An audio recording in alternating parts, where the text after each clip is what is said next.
Welcome to Thursday Night Knives. I'm Bob DeMarco.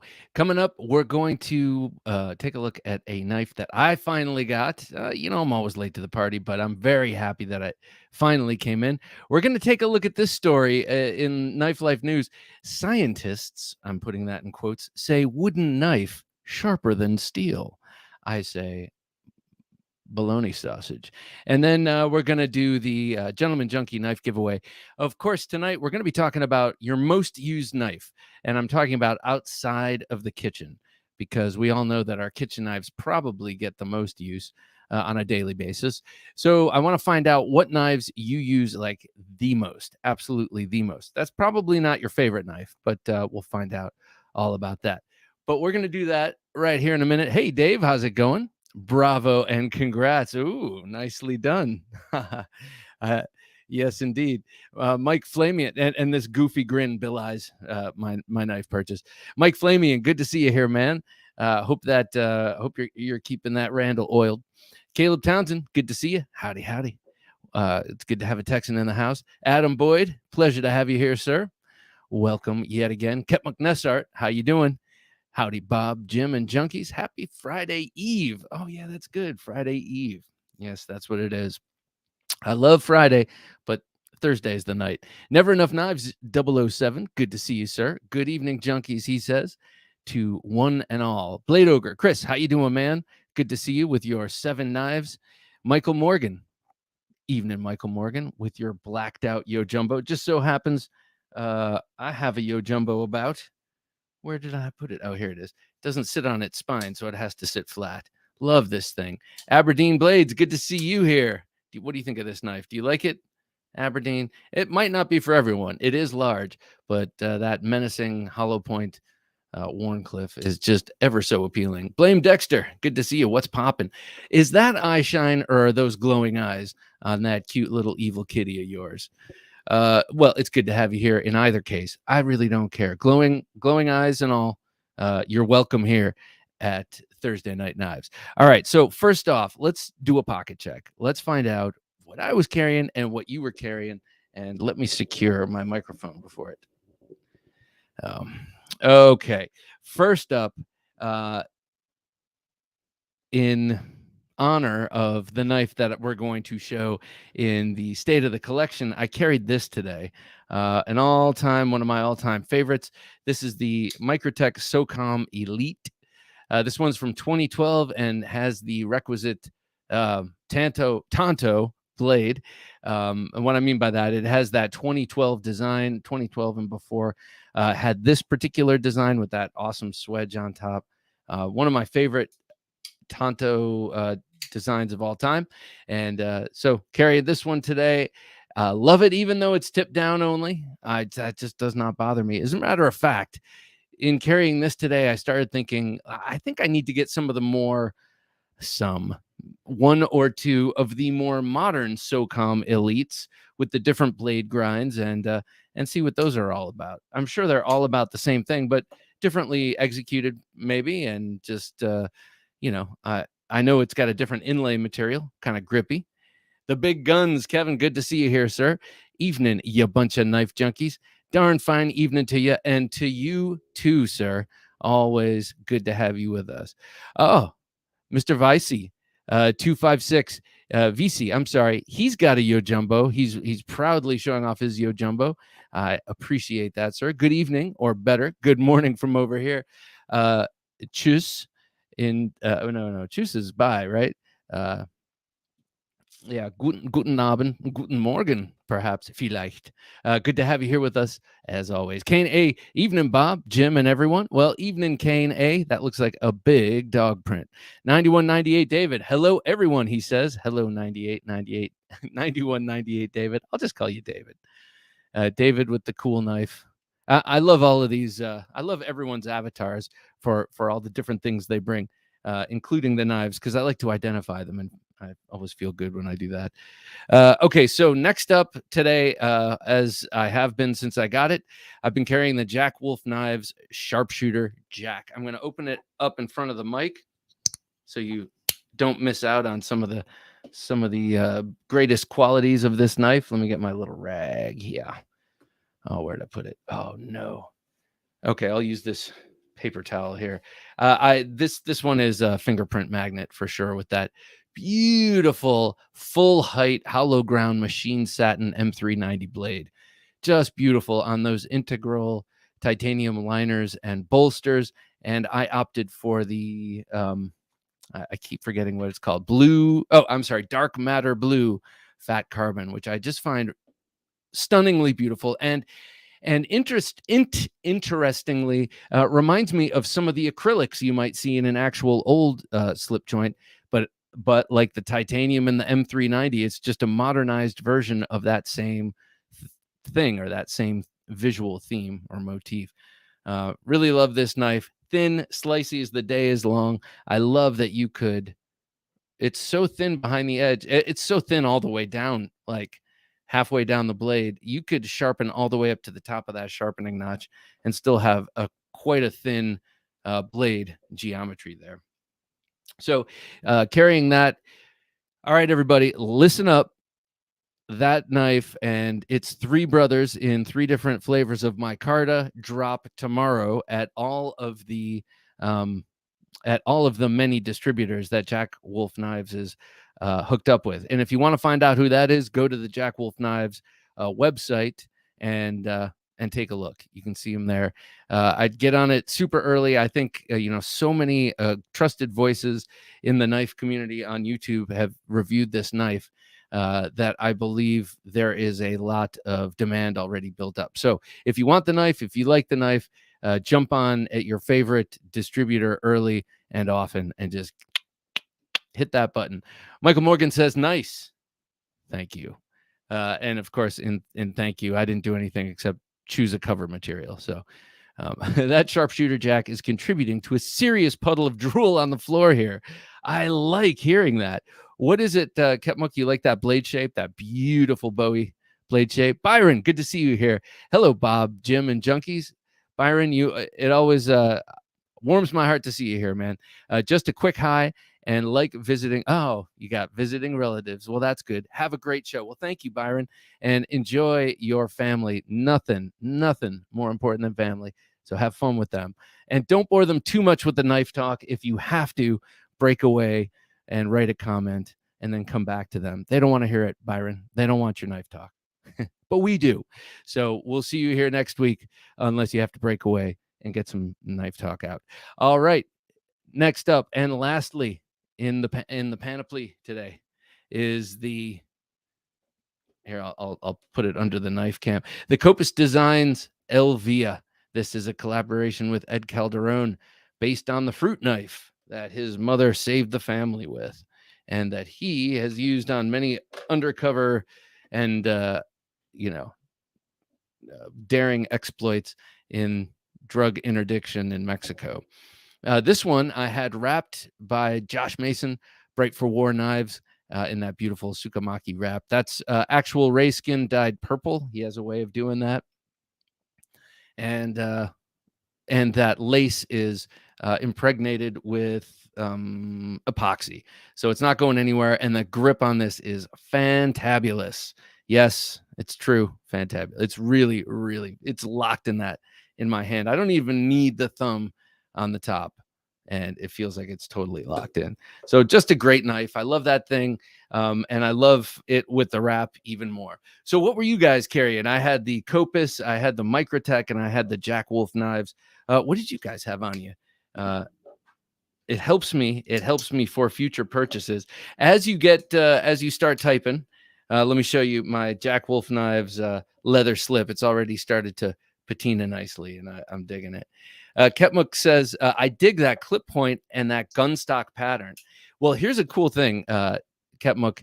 On this gun stock and on the on this gun stock here, it is a single blade, so it allows you to actually enjoy and take advantage of the ergonomics of that gun stock pattern. You got the thicker portion of the handle here and that dip down. Well, that fits really nicely between the ring finger and the middle finger. you add a second blade to it, like my beloved number 44 GEC, which has a big clip point blade and a smaller pen point blade. Well, when you're using either blade, the other one is shut, and it totally obscures the contours of this awesomely ergonomic traditional pattern handle. So I say the only way to make a gun stock is like this, single bladed, and I rest my case. Kevin says that's a beautiful knife. I agree. Ben has put a lot of work into this company and into these designs. And if you listen to the podcast this week, you might remember he said he's already got the first 6 months of release already made. 50 days till Blade. Okay, gotta get my ducks in a row tomorrow. Tomorrow. At least I already took off work. Mike says, today was the Shirogorov CD Stellar. Now, I don't know what that particular model is, but I do have a growing lust for Shirogorov. Maybe I shouldn't put it that way, but I really want to get a Shirogorov one of these days. And the Randall replacement for today only was the Dietmar Kressler sub-hilt. Mike Flamian walks around with a sub-hilt. Dude, that's awesome. Sub-hilt fighter, 7.5 inches, which is the perfect length. And the keychain was the Victorinox Cadet, and neck knife was the Spyderco Arc. Mike, nicely done. Dietmar Kressler sub-hilt. Gonna write that down so I can look that up. That's so cool. Now, would that my suburban father lifestyle allowed me to walk around with my sub-hilt folder or my sub-hilt fighter. That would just make me feel complete. Today's carry, it says Dave, this old sword blade reviews, carrying the Microtech Stitch A. One that I am, and the Weebla Cow. Geez, man. Just rub it in. You didn't carry either of those today. You're just like, what can I say? What's going to dig deep? Both of those. But I got to say, even more, especially the Blackow and Dave, because they're just harder to find. You can find a Stitch. You just have to be able to pay Stitch money. But the Blackow is like, it's gone with the wind. But Dave, I don't know if you've been watching his what's his name? Miguel Barbudo's output, at least on Instagram, has been going up. I think he's getting ready for some knife show, maybe Blade.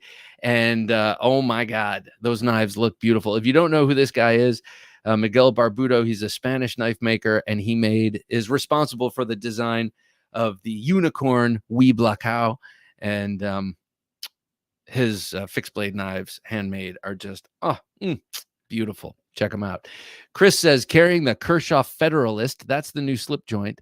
I'm interested in that. The Baron Sons Cowhand. Baron Sons, I have a Bally song from them. I'm also interested in their bolt action.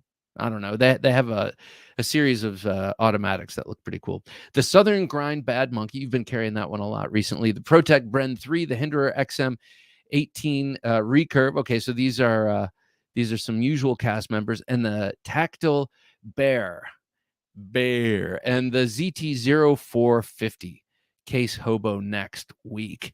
Case Hobo, that's a cool knife. Okay, so you got, let me see. I got to count 1, 2, 3, 4, 5, 6, 7. A respectable, round, uneven 7. I like it. I'm calling it uneven because I don't want to call it odd. But the Case Hobo, that's cool. That's one of those hobo knives that they slot together and they come apart, and then you have your knife and your spoon and your fork. That's pretty cool. So when you're riding the rails, you can eat like a civilized human. Adam Boy said, Cold Steel Immortal, cool knife, Dagger Sting, and the Hofner Hand Spear. Hofner Hand Spear. Do tell. Next to me in the messenger bag. Okay. Oh, I need to find out what this is too. Hofner Hand Spear. I just like the name. Hand Spear is promising. The Dagger Sting. It's interesting. The Dagger and the Cold Steel Immortal, kind of on a similar Hand Spear, kind of in a similar spirit, because they're both kind of very symmetrical knives, right? Box opening today. This is David, 9198 David. Box opening today with my Max Ace Goliath 2 XM 18 3.5 two-tone Warncliffe, Whattencliffe, and Almar Titanium Ultralight. Very, very nice. That Max Ace Goliath, though, I got to say, I've had this for a couple of weeks now, the Max Ace Sandstorm K, and now it's gotten me really curious about that Goliath. I love the way the Goliath looks, and ordinarily I'm not such a plain old drop point kind of guy, but something about the whole overall look of that knife is just really appealing to me. Tim Simcoe says, first of all, hello, Tim, and welcome here to Thursday Night Knives tonight. A new Thursday Night Knives means I've been rocking the Spyderco Stretch 2XL for a week now. Okay. This is the one that it's not okay. The Spyderco Stretch 2XL, not 2XL, like twice as large, for a week now, and I'm still digging it. Okay, so Tim, how long when you get a new knife, how long do you carry it exclusively before you start rotating other things in, or before something new comes in and its primacy is usurped? I mean, like that. It took very little time for this to happen with this knife, though. I bought the Sandstorm K because I knew it was a large. I watched Stasa and a number of other videos on this, and I knew it was a large, good-looking, robust folder, and I wanted something over 4 inches, but I also figured it wasn't going to be an everyday carry knife for me.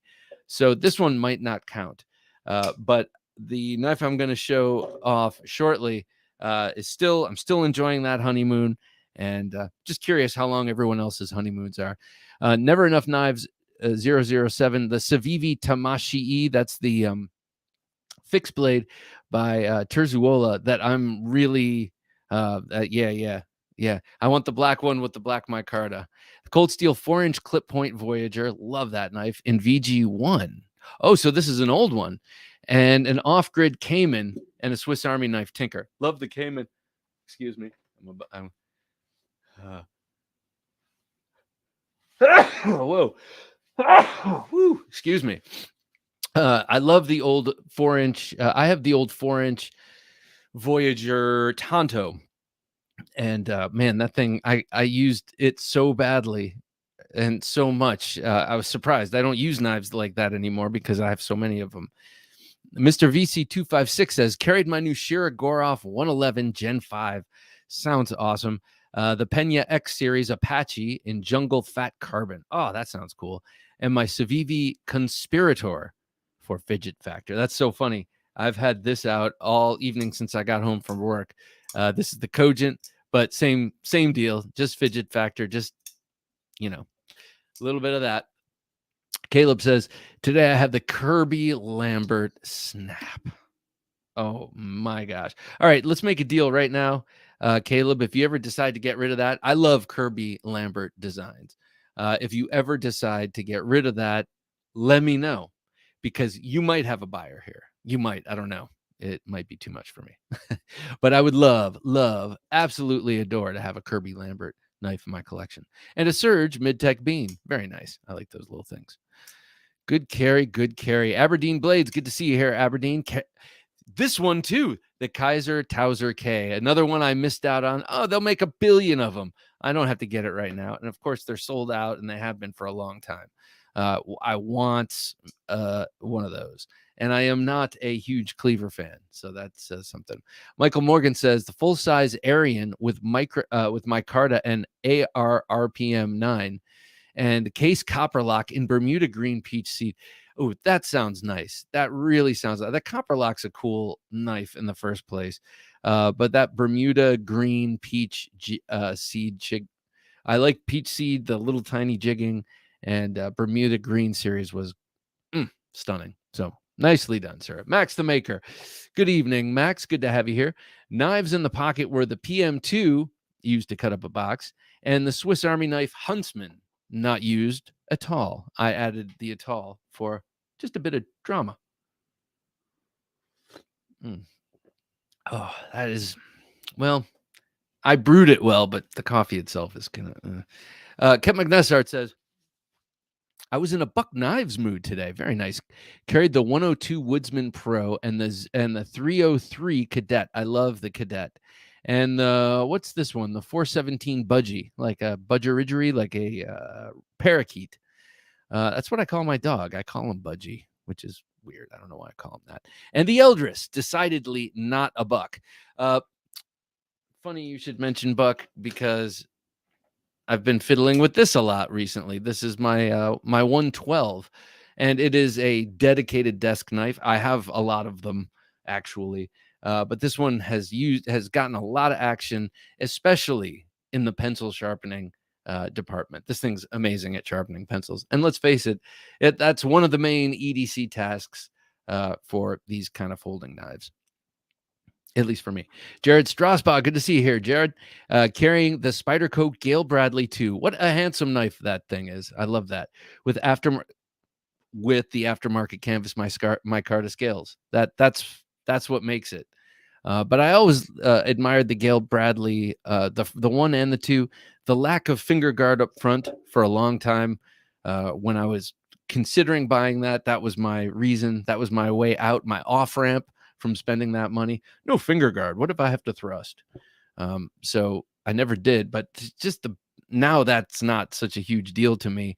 But that blade shape is just so gorgeous, especially on the second one. Blade Ogre just bought the Hobo tonight. Nice. So what steel is I'm assuming it's the stainless steel. Northcode, good to see you here, Northcode. I'd liked your picture today. Well, the one that I saw anyway. Northcode 1229, evening knife peeps, Bob and Jim.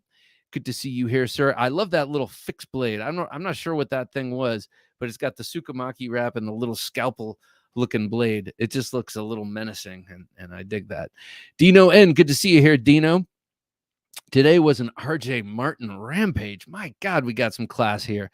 And a Bodega, both my Grail knives. Wow, I could RJ Martin. I'm not exactly sure which one is the Rampage, but one thing I do know is that I've never seen an RJ Martin that doesn't look like an RJ Martin, so I know that I like the Rampage. And just, God, the materials. And he's been doing something recently that he's been documenting on Instagram that's pretty cool. But if I had my druthers and I could have an RJ Martin of my own choosing, it would have I love RJ Martin knives when he has like stag or some old ancient like walrus tusk or that kind of thing, natural materials, and then the bolster is like a superconductor or something like that. I've seen him do that, and I think I've tried to get him on the show. I really would love to talk to that guy. He's definitely an artist. Scott N, good to see you here, Scott. The TRM Atom for me, a fine knife, Scott. And good evening, all. Well, good evening to you, sir. Yeah, love the TRM Atom. Jay McConnell, good to see you here, Jay.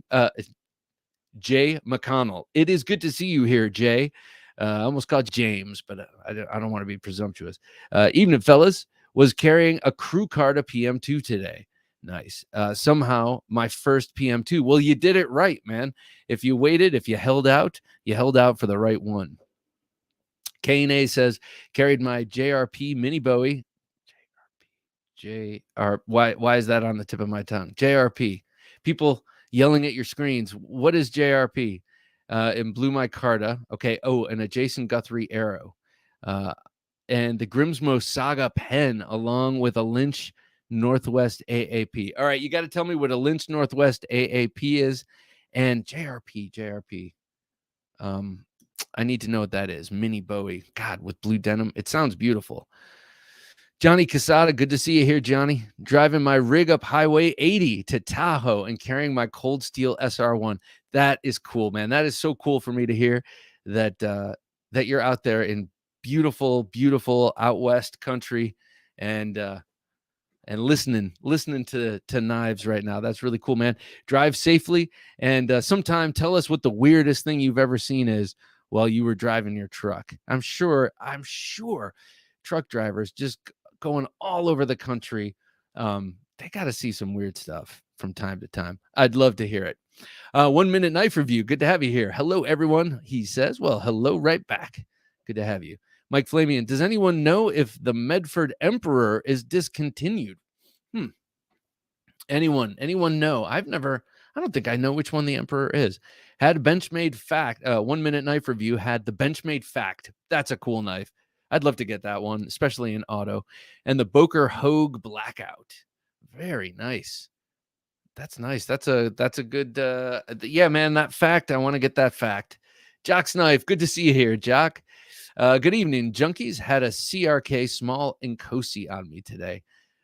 Beautiful pictures. You got to check out Jock's Knife. He's living over there across over the seas, overseas, and takes some stunning pictures of his knives in the various environments in which he comes in contact. Knives Fast. Good to see you here, man. Hey, Bob. Spyderco Sleesh Buoy, Spyderco Ambitious, and the Bradford Guardian 3. Very, very, very nice. What's the Ambitious? Is that the new tiny little one? And I'm sorry, Casey, but that Sleesh Buoy, I love that thing. And that's one of those, I will probably always consider that one that got away, because I don't see how I'll ever have one. Hero Sticks, good to see you here. Hero, I saw that the mailman was here, but I was not. So I will be picking them up in person on the morrow. Hero Sticks says, even an Cheers, all TRM Atom and custom brown trout scales. That sounds cool. Finch 1929 in Crawdad Jig Bone. Love that knife. And a Victorinox Red Cadet A-Locks. Very nice. I lost my Cadet somewhere. It's being enjoyed and used by someone else. I think I left it in a hotel or something. Gotta hit the rack, says Dave, but dropping this. Most used knife is likely the Benchmade Freak, predecessor to the Ritter Hogue. Interesting. I'd say the Benchmade Freak was the bridge knife between the Ritter Griptilian and the Ritter Hogue. Yeah, I would say so. Well, Dave, have a good evening. Sleep well. And man, have a great weekend if I don't chit-chat with you along the way. Always awesome to have you here. So that was a Benchmade Freak. That was our first mention of most used knife. So let us know what your most used knife is and what you are carrying today. And soon we will be giving away this beautiful Harns Falcon. Love this thing. This is another one that's just hard to part with. This Harns Falcon. Kevin says, left pocket, Cobra Tech large FS red Punisher edition out the front. That sounds cool. And the Quill XL, I know that's cool. And right, BRB Tactical Karambit in red G10 with red Victorinox Cadet in red A-Locks and an Olight SR1 Baton 2 in red. A good day. Man, this sounds good. So you got red and red. Okay. 3 red. Wait, 4 red. And the quill would be red if you used the quill. But, you know, the object is not to use the quill. Very nicely done, Kevin. I approve for what that's worth. I dig that carry. B80, good to see you here, B80. Sup, y'all? Today I carried Ye Oldie PM2 and S35 VN with a Grandpaps vintage 2-blade diamond edge Barlow. Ooh, that sounds real. Like that really was your grandfather's vintage 2-blade diamond edge Barlow. That's awesome, man. Oh, there's nothing better than, you know, A, having grandpa's knives, and B, being able to carry them and have them handy for use. Kep McNeshart says the Budgie is a super small frame lock in S35 VN. Okay. All right. Super small frame lock. Gotcha. I'm holding out for the alternative fact. What is that? What is the alternative fact? Huh. Do tell. Or maybe I should look it up. Alternative fact. So we know what the Benchmade Fact is. It's a long, slightly longer than 4-inch bladed, long, slender, kind of stiletto type knife. A couple of years ago, they came out with the automatic version of it, and which I approve of 100%. And we'll legally be able to carry here in the state of Virginia on July 1st. So I'm keeping my automatics ready, and KC, you should be doing the same. Get them all lubed up, get them ready for July 1st, and just start carrying them. I can't wait. I can't wait because I have, I can wait. I have 5 automatic knives, just burning a hole in my collection bin, and now I get to carry them, which is awesome. Well, maybe some of them are still a little bit illegal with the double edge and all that, but technicalities. Adam Boyd, my OKC Rat 1 does the most work. Okay, all right. I'm going to determine what does the most work here in a minute. I can't. I've been vacillating, but we will find that out. Matthew Christensen, good to see you here, sir. Hey guys, he says. Hey Matt, what's your most used knife? Let me know. Let us all know. B80 says my most used is always the PM2. The Spartan Aster in CTS XHP is creeping though. The Spartan Aster, super solid tool, and yes, the Barlow was Grandpa's baby. That is awesome, man. Congratulations for carrying that and keeping it moving into the future. You're carrying a little bit of your grandpa there in memory. 1 Minute Knife Review says, yeah, dumb knife laws suck. Yes, they do. But luckily we have Doug Ritter, and also dumb politicians suck. And our governor finally got out of there. And woohoo! I only have one, need more, says Knives Fast. All right, man. I will start. I will start a campaign to convince you to get more. I have the XL Thug coming out. It's a beast. I'm a beast. Okay. That is fantastic news that you have. That is really cool. I love the Thug. Absolutely love it. And I love bigger knives too. So that is screaming sweet news. PM3 Lightweight is my most carried and most used. I hear that's a super sweet knife. I don't have one, but everyone keeps saying how awesome that knife is. Pixel Jedi says my Benchmade Super Freak has shredded many miles of bike boxes and blister packs. That's cool. The Super Freak. So that's 2 for the Super Freak today. Geez, man, I don't know what mine is. I'm gonna. This is not a most carried thing. This is a most used thing. I'm tempted to say my Spyderco Delica, but I don't want to say that. So I'm gonna reserve that for a minute. You need a PM2, says Matthew. All right, well, if I get a PM2, I think it might have to be in the lightweight. I think in the lightweight, in the 3-inch blade, I would carry it. I would drop it in the pocket as a secondary blade and kind of forget about it. I think if I got something with the micarta, with the full liners, with the whole Gadilla, it would be, a little bit too much. But I do hear it's like a little awesome little super sweet little razor. Caleb Townsend says my most used is probably a razor blade in the Rexford Rut or the Serge Panchenko Guppy. That little Rut was cool, man. I remember when that came out, being like, oh my God, he's charging like knife prices for it. And then I looked to see what a Todd Rexford knife costs. I'm like, oh no, he's not. This is like an impulse buy. Michael Morgan, I carry 2 different knives every day for almost 2 weeks before cycling around. Oh man, Michael, I admire the discipline. I do. I carry 2 different knives for 2 weeks and then cycle them out. Interesting. So is that 1 knife a day, but you go back and forth, or is that you carry the same 2 knives for 2 weeks and then you carry 2 different new knives for the next? I'll figure it out. 1 Minute Knife Review says, oh, most used Spyderco Sage 1. Great knife. I love the Spyderco Sage. I have the titanium one, and that was my most used at one time. Jock's Knife, most used was the Rat 1 until I lost it. Oh, that sucks.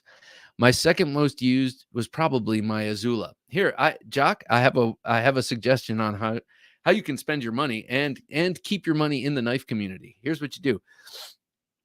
You go to BJ Hill, Hilltop EDC, and get one of his Rat 1s. He Hilltop EDC BJ Hill. He takes Rat 1s and Rat 2s, I think, but he removes the thumb studs, drills the nice opening hole. He does a lot of cool little customizations with the Rat 1. That might be a fun little project. But the Super Freak is also a close runner-up. Geez, man, lots of Super Freaks. So, is what I'm saying. I'd say my Matrix 2 lightweight gets the most pocket time, but not by much. Is that, Casey, because you kind of cycle? You're either testing something for a video or just in a honeymoon phase and don't want to cycle out. If I'm honest, I use my Tangram Santa Fe for like everything. I still adore that knife, the Tangram Santa Fe. You could still buy that on Amazon. I thought they were all made and bought and done and went the way of Tangram, but you can still get them. Michael Morgan says 2 knives one day, 2 different knives next day. Oh, I got you. Huh. Dude, hey, to each his own, and I admire the discipline. I'm like mindless, directionless energy when it comes to approaching my knife case. Unless I have something new that I'm like really into. A LT Wright Knives Next Gen or Mora Eldris is my most used knife lately. A Victorinox Forester for when I was 10 is likely my most used of all time. Oh, that's cool. Very nice. Hit me up later. I'll send the one-off XL Thug for you to check out. Oh, not send a one-off. I'll send off the XL Thug for you to check out. Deal. Thank you, Matthew. I appreciate that. Writing that down on the paper because this brain is a sieve. Though I don't think that one I'll forget.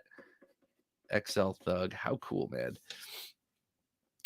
Is it going to be produced by We as well?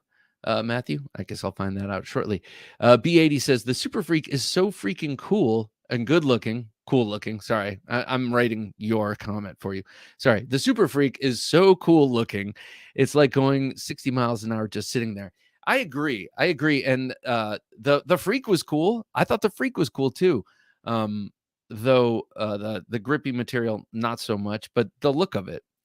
Michael Morgan, have like 70 plus, but my main rotation is about 2 weeks worth.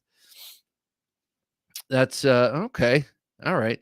70 plus. It's interesting. I was just talking to Dave, and I'm not going to give any details, but we were talking about collection count. And from that conversation, I thought, well, if I keep up this pace and I live as long as I want to, it's going to get like a hoarding situation here. And I don't mean to make light of that condition. It seems horrible, but I exaggerate, but let me tell you this. I have a very close friend who once we were driving cross country and we stopped at his uncle's house out west, and his uncle had an outbuilding. They had a house, and then he had an outbuilding, a full-on like little apartment separate from the house where he kept his gun collection. And it was like everywhere in this little house. It was like a little house devoted that a person could live in, devoted to his guns. And I think of that with this knife collection because I want swords too. I want battle axes. It's not just pocket knives I want. Where am I going to keep all this stuff? Okay. Pixel Jedi says, if I am at home, I carry a different pair every day. But if I get on the road for work, I only switch when one needs a touch up or sharpen. Okay. All right. Well, that I like that. I remember seeing Dirk Werning going on vacation, and he was showing the knife he was taking, and it was a Kubi. And I was like, yeah, man, but you have all of these like super like sweet knives. Aren't you going to miss them? Don't you want to take one of those? And I think the whole point is, well, this Kubi is an outstanding knife. And if I lose it, it's $40 lost.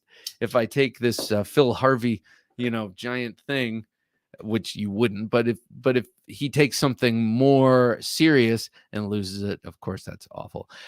Never Enough Knives 007 says probably the Swiss Army knife Tinker because of the tools as well as the blades. And I carry it every day and the rest cycle through. Yep. I hate to say it, but it's probably the Victorinox Classic. I mean, I do use that thing all the time.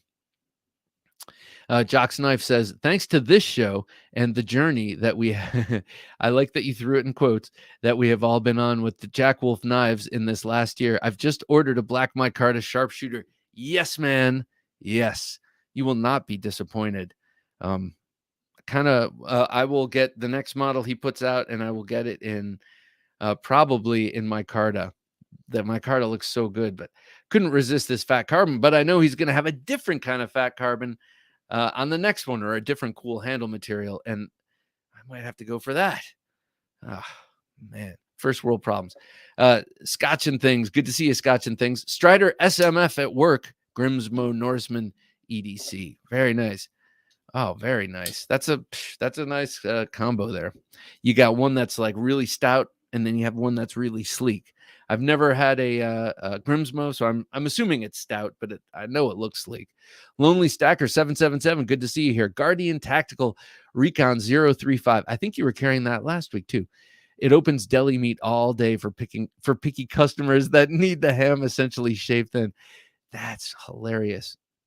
You know what? If you're behind a counter like that and dealing with food, I think you should feel absolutely justified in opening up any kind of knife you want. Oh, yeah, you want ham? Is that what you want? Yeah. I think you should be excused from all social convention when it comes to your job. You should be able to pull out an automatic knife and not have anyone raise an eyebrow. Kevin says, most used as others is the Spyderco PM2. Love that knife. I use my PM2 a lot too, and it's kind of because I don't love it. I do. I love how it feels in my hand. It's like that line from Pulp Fiction, like, and I'm paraphrasing here, but some things feel more beautiful to the hand than to the eye, and that is definitely the PM2, at least as far as I'm concerned. Hildolfer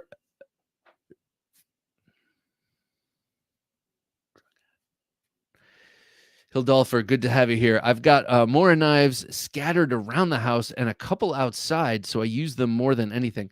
Now, which one is your favorite, Hildolfer? I got the only Mora I have, because I want to get another one, but the only one that I have is that old-fashioned one. I think it's called the Classic #2. It's got a hand guard and a cylindrical red wooden handle. It's old school, but I want something new school. Hildolfer, what do you recommend? If you've got the Moras scattered all about, you got to let me know. Because yeah, I'm fishing. I just got a cool one that we gave away here. A Jock actually ended up getting it. That one looked cool. I don't know. That was a companion.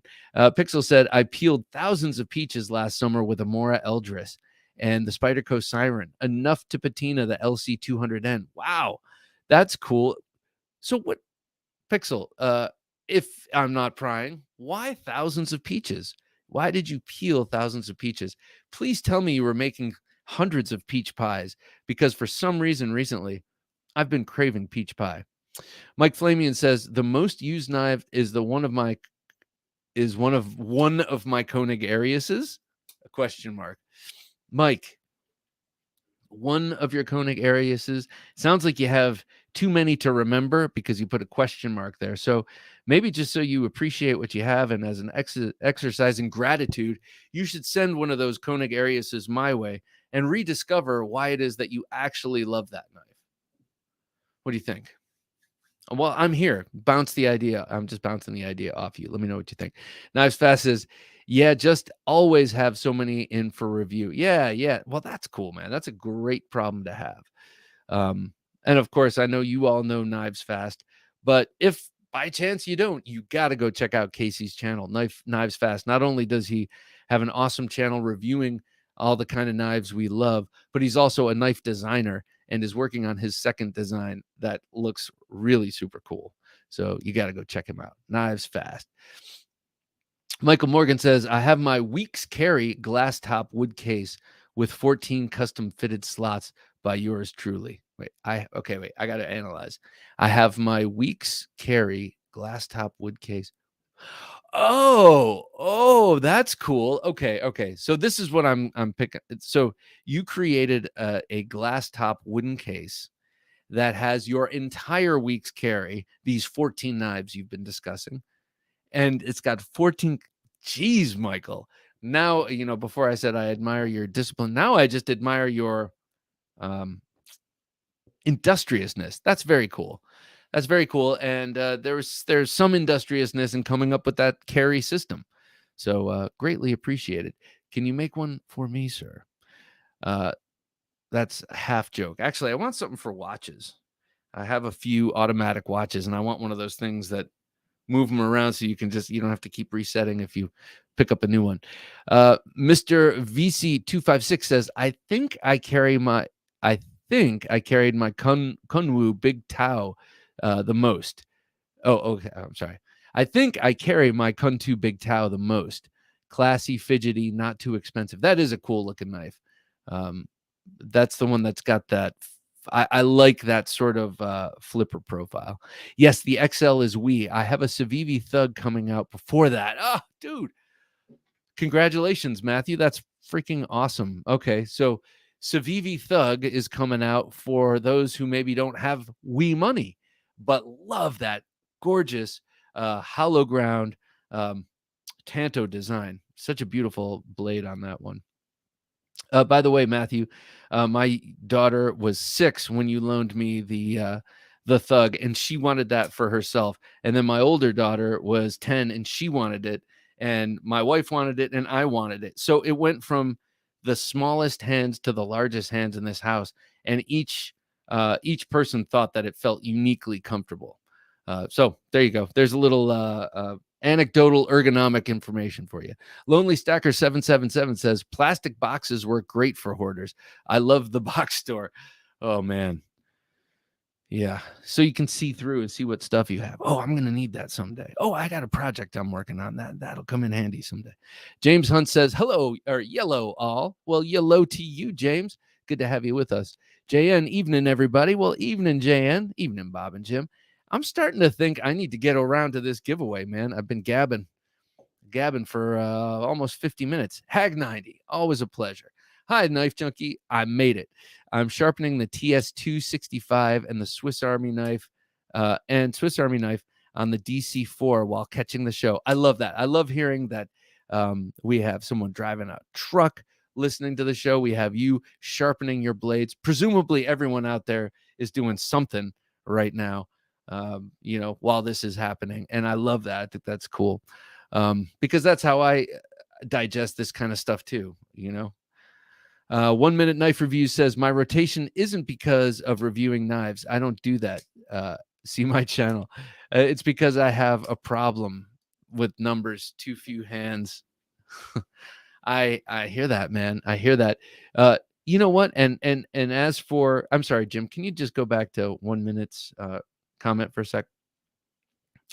The whole thing about what knives you show on your channel is so wonderfully personal. That's what I think is cool. I mean, like, even if you're a reviewer who's really on top of things, and we have some of them right here with us, really on top of things and get a lot of stuff as it comes out and cover those things, you're seeing it through their filter. You're seeing what they think is interesting that's coming out. Or if it's not something new, you're seeing what is really in their heart and what they really love. So I think just doing your thing on your channel is the way to go. And I don't know where I was going with that, but it's cool. It's cool to see people doing different stuff with knife channels, like Alex of the Knife Box channel, making little films. Same thing with Advanced Knife Bro. I mean, we've all known him for years, making these gorgeous and funny videos. Like, to each his own, and all these different flavors are what make it work. Matthew Christensen says, my favorite used knives are PM2, PM3, and Delica. Can't go wrong with either. I agree. My Endura is kind of like that. Like, it has done a lot of what folding knives and fixed blade knives should be doing around here, and it just keeps on ticking. it is probably my number one around the house. I'm going to need a knife, and I might actually have to abuse it knife, because the ones that can really take the abuse or are built for abuse, I don't want to put through that because I've probably spent too much money on them. Hero Stick says, I'm dying for the sharpshooter. I just need to pump the brakes and recognize that Ben's coming out with lots more versions. That's right. Go to his website and see which ones you like best. But I got to say, Hero Sticks, it's not nothing, this knife. It is not well, let's put it this way. Tomorrow afternoon, you probably won't have to worry about it anyway. It'll probably be a moot point, and you can set your sights for the next one. On the Edge 72, I'm late again. How goes it, junkies? Well, good to have you here on the Edge 72. You have not missed the giveaway. We are just, I'm just running off at the mouth here, and I think it's time. We're going to do it right now. Okay, this is the Gentleman Junkie giveaway for this month, and whoever wins it, I'm hoping to get this out by Saturday. But here it is. Okay, so it is a Harnes Falcon, and it is beautiful. It's in, the handle is a nicely rounded and contoured Thunderhead blue G10 with Thunderhead blue G10 gear spacer there. Really nice deep carry pocket clip. You've got anodized pivot collar there, and then this excellent action flipping out that gorgeous blade. I just love that blade. It is it's like 3.75 inches long. It is very sharp and thin behind the edge. It is flat ground. I've been trying to feel, it feels the, even though that plunge grind is long and tapering to here, it still feels the same thickness just when I run my fingers along that edge. Very sharp. And this action is amazing. This is the second Harnes we've given away on the channel. Both have been donated by Dave. And I got to say, I am incredibly impressed by Harnes. Here, let's go to this camera for a sec. The action is just, man, it's as smooth as anything else I have in my collection. So this is a K110 blade, the Falcon, and actually it's kind of funny. On the blade it says Falcon instead of Falcon, but the knife is called the Falcon, and there it is. This is going to one lucky Gentleman Junkie giveaway. Gentleman Junkies are the top tier of support on our Patreon page, and it's really greatly appreciated. So aside from the interview extras that all patrons get, no matter what level of support, in addition, Gentleman Junkies get entered into this monthly giveaway. We give away the knife on the third Thursday of each month. I'm going to rattle off who these Gentleman Junkies are, and then we are going to spin the wheel and see who wins. All right, so we have 9198 David. We have the great Ben Belkin, who we were just discussing. Byron Kennedy. We have Caleb Townsend, Edward Sumner, Edwin Callow, Ezekiel Yates, Jared Strasbaugh, Jesse Tellis, Jock, John Latner, Kevin Moore, Kevin Seastrom, Larry Elizondo, Martin Gamboa, Mr. Faledo, Mr. VC256, Nathaniel Conway, Reed Martz, Ryan Leitner, Scott Nelson, Sean Curry, Sean M., Tong Kim, Steel Ovan, and On the Edge 72. All right, gentlemen, let's do this, shall we? Here's a look at the different levels of support here. You got the traditional junkies at $3 a month, the tactical junkies at $5 a month, and then Gentleman Junkie $10 a month. Bandying about the idea for a ludicrous level, but haven't really worked that out yet. So right now, let's do it. Let's bring up that wheel, if you will, Jim. Let's see here. All right. Oh, and incidentally, or not so incidentally, with your knife, I'm going to include a dice pick. You know, these little things I've like making. It's just got some Christmas Nightmare Before Christmas dice and a steel poker thing that you can use for any number of things. All right, let's roll that wheel. Spin that wheel. Here we go. Here we go. Here we go. Keep spinning. It's spinning. It's spinning. And it's Edward Sumner. Awesome. Edward, you know who you are. I know who you are. And I think you're here right now. I know you're here right now. Okay, congratulations. That is awesome. Okay, writing this down so that I don't have to look it up tomorrow. Who won again? So, all right. Congratulations, sir. Edward, you get the Falcon by Harns, and you get a dice pick right here. So I will be sending that out post haste, and you'll be receiving that at some point in the offing. All right. So my most used knife.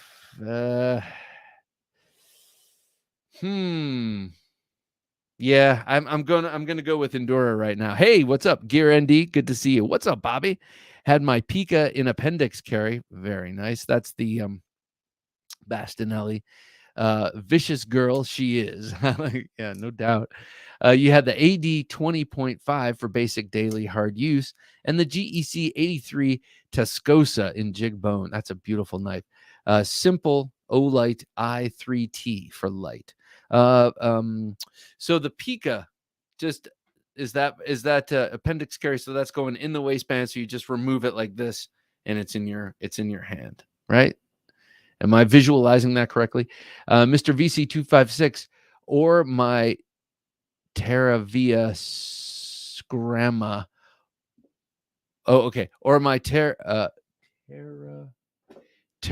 I don't know how to pronounce that with those little tildes and things on the over the A's, but Terrava Scramma 240 for bushcrafting. Now, I don't know this knife at all, but Scramma makes me think of Scramma sacks, which makes me think of the big Viking knife, bigger than the regular sacks, like kind of a short sword sacks. So I'm wondering if that is some sort of Northern European bushcrafting knife based on the Scramma sacks. Let me know. Or am I just talking out of my colon? Okay, so Michael Morgan says, yes, Bob, swap them out every Sunday. Well, right on, man. I love it. Otherwise, they sit. Well, that's true. That's true. And they become museum pieces. And unless you're touring the museum, what are they doing? Mr. Vicey256 says, really like this one for bushcrafting and harder tasks. Cool. Well, also, let me know what kind of handle that is. I'm just curious. For bushcraft, do you want wood for bushcraft, or would you rather have micarta for the grip and for the lack of splinter possibility? I don't know. I might sound totally naive because I'm not a bushcrafter. Pixel Jedi says, I worked at a farm for fried pies, the best out west. Fried pies. That sounds delicious. They grow the peaches and sell pies right off I-70. Oh, manage. That sounds so good. Peach pie I've been craving, and I always love anything fried. And I never thought of a peach pie fried. Oh, my God. You just blew my mind, man. I am hungry right now, but not for food. I had we had goulash for dinner, which was delicious. But now I want fried peach pie. Hildolfer says, my favorite is the carving knife that comes with a blocky handle. Oh, okay. I forgot the model number. It's a laminate, and I carved the handle to fit my hand. Oh, and made a thick leather sheath for. I think I know which one you're talking about. Is it marketed? It might be this one that they market for kids that has a blocky kind of plastic handle. And I could see how you could carve it. I'm wondering. Too kind. Thank you for the feedback. Oh, sir. Not at all. My pleasure. Kevin Moore says, just added a QSP penguin in brass scales. Okay. Do I need a QSP penguin? Is this am I just being ridiculous by not having one? Let me know. Arriving Monday with a big smiley face. Oh, knife parrot in black micarta, off-grid raptor. That is a cool and unique knife with a very useful blade. It looks like a blade where you're like, really? Really? How many facets are in that blade? But actually, very useful. I have a slight issue with the ergonomics, but interesting knife and incredibly useful blade shape. Ferrum Forge Prolix in green G10, Prolix, and Boker Magnum Rainbow Mermaid. CRKT Heron, QSP Parrot. So the Rainbow Mermaid is the one you give away if someone holds you up, like, give me all your valuable possessions. You're like, here's my wallet, and you reach in your pocket and you feel all those other knives. You're like, I'm not giving this guy this. No way. And then you pull out the Boker Mermaid machete and you're like, or not machete, the mermaid knife, and no, I can't give you this. No. This was given to me by a woman of the sea. No, I cannot. And then you flip it open and you dazzle him with the finish, and then he grabs it and runs off. That's what that knife is for, right? Kevin Moore, the SOG Traction Tanto. Whew. Lots of traction. I'm curious about that. SOG, I don't know that knife in particular, but they're one of those companies that I'm rooting for. I'm rooting with their their reboot is old news now, but it seems to be going well. Something I found out that I really like is the fact that the assist mechanism, like the one Jim has on his blue SOG knife that he keeps on his desk, the Flash, their assists are springs around the pivot, like a ProTech automatic. So just the slightest nudge and boom, it pops open. It doesn't have the torsion bars, which kind of have that weird delay and kind of weak overall weakness that you see in the Kershaws and the CRKTs. Michael Morgan says, was doing great until I got the Yo Jumbo. It barely fits in one of the compartments. Oh, that sucks. I mean, what could you do with this? You can't do much with this. You cannot chop that down. They basically pack as much blade as they can in that handle. So, well, you can always place it on top. Yeah, whatever. Sorry.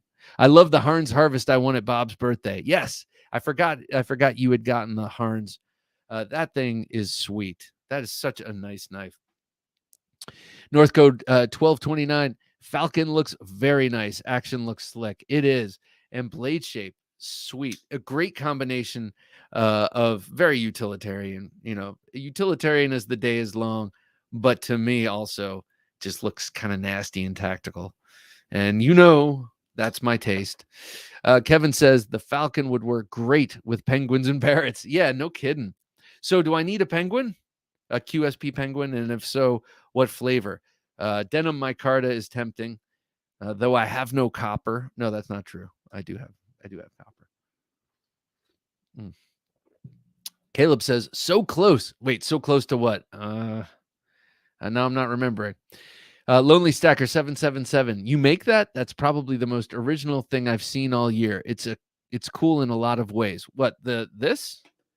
It's if by original you mean this, I do make this. It's not. I wish it were. I've seen a lot of people, a number of people. As a matter of fact, I think Jock of Jock's Knife, who's in the chat, has one of these that he made or that he got from someone else. I've just seen it around. I've seen it from Jock and this guy Brian Sleaze that I follow, and I just think they're cool. But it's not something I would buy from someone else because it's easy enough to make. So there you go. Let's see here, Bob. As soon as you start selling those dice picks, I will get on the pre-order. So maybe I shouldn't have just said what I said, but yeah. Okay. All right. I got something else in the offing that is slightly more exciting that we'll talk about when it's ready, but that will actually be a pre-order situation. And it's not a knife. It's not a folding knife. Lonely Stacker 777 says, yeah, I want a dice pick too. That's justifiable for $14. All right. Well, justifiable for $14. I don't know how I feel about that. It'll cost you $9 to send. Well, no, that's not true. But anyway, I'm happy to make these things. Yeah, they're pretty quick and easy to make, and I might be changing my process a little bit anyway.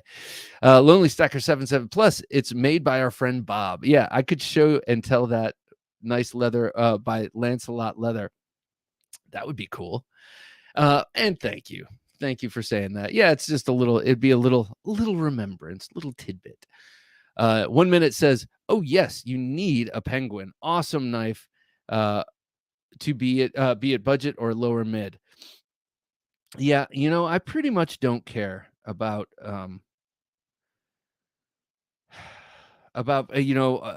budget or expensive or like I go back and forth. Like every time I purchase a nice knife, and I've purchased a couple recently, like when I got this Sandstorm K, I thought this is this is the kind of quote unquote inexpensive. This is not inexpensive. It's $115. That's still money, people. But I thought this is the kind of inexpensive knife from China I should be spending my money on, and maybe not so many Civivis that I don't use, even though I just like them.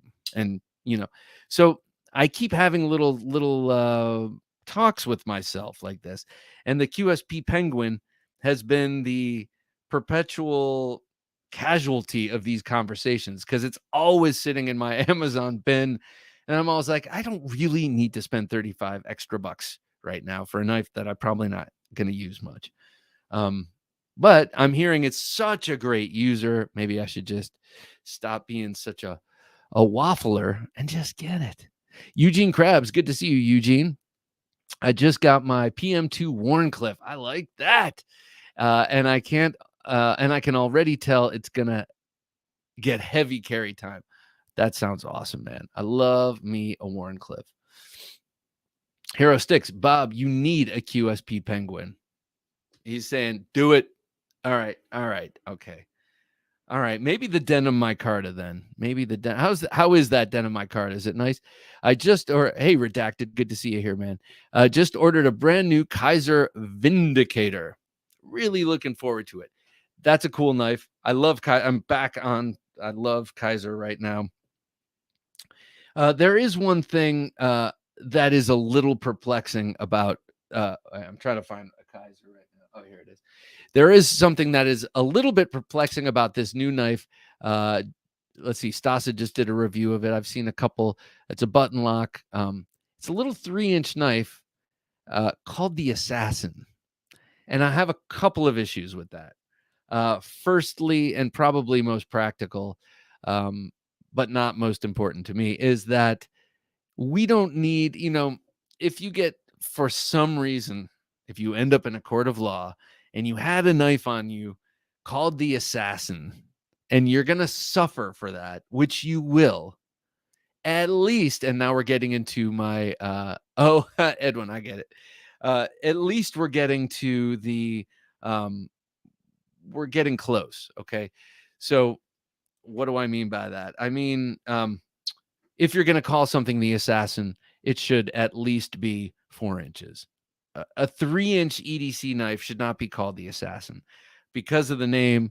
It implies a weapon, and it isn't a weapon. It's a little EDC knife that you could, of course, use as a weapon. But I don't know. I just don't like the name Assassin. It's so like murderer. Why don't you just call it the Murderer, or the Murderer for Pay or Politics, something like that? I just don't like it, but it's a cool little knife, and it reminds me a little bit of the Cucchiara, that little Cucchiara. I can't remember what it was called now. Matt Harvey, I'm with you, Bob. First of all, hey Matt, good to have you with us. I'm with you, Bob. Don't have a penguin yet. So, are you going to get one, Matt, or has that ship sailed for you? I don't know. It's a big question.